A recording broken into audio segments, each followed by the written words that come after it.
8 ऐसी बातें जिनको लोग अपनी पूरी जिंदगी बर्बाद करने के बाद तब सीखते हैं जब उनके पास उसे अप्लाई करने का वक्त ही नहीं होता।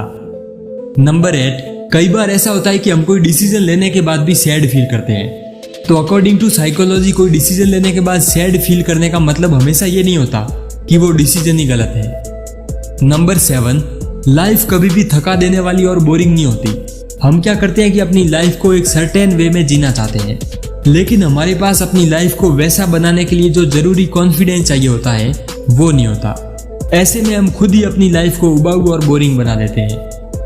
नंबर 6, सेल्फ अवेयरनेस मतलब ये रियलाइज करना होता है कि आपका कोई दूसरा अपोनेंट नहीं है। आपकी लड़ाई खुद से है और आपको किसी और से बेहतर बनने की कोई जरूरत नहीं है। आपको तो बस खुद से बेहतर बनते जाना है। नंबर 5, कभी कभी गुड बाय कहने का मतलब ये नहीं होता कि आप उसको पसंद नहीं करते हो। गुड बाय का मतलब ये भी होता है कि अब आप खुद को भी पसंद करने लगे हो।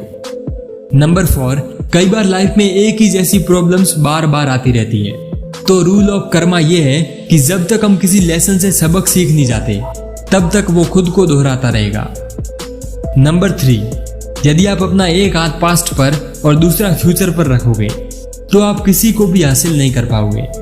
इसलिए अपने आने वाले कल का आनंद लेने के लिए आपको अपने बीते हुए कल को जाने देना होगा। नंबर 2, हम तब तक अपनी हेल्थ की कोई कदर नहीं करते जब तक हम बीमार नहीं हो जाते और बात अपने कंट्रोल से बाहर नहीं हो जाती।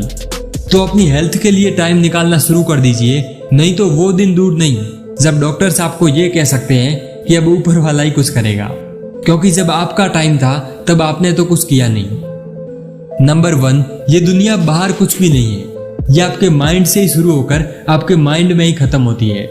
नो मैटर आप कहीं भी पहुंच जाओ, कितने भी रिच, खूबसूरत, फेमस या सक्सेसफुल बन जाओ, आप इसमें से किसी को भी एंजॉय नहीं कर पाओगे यदि आप अपनी फिजिकल और मेंटल हेल्थ की कुर्बानी देकर वहां तक पहुंचे हो तो। इसलिए कहा भी जाता है कि पहला सुख निरोगी काया।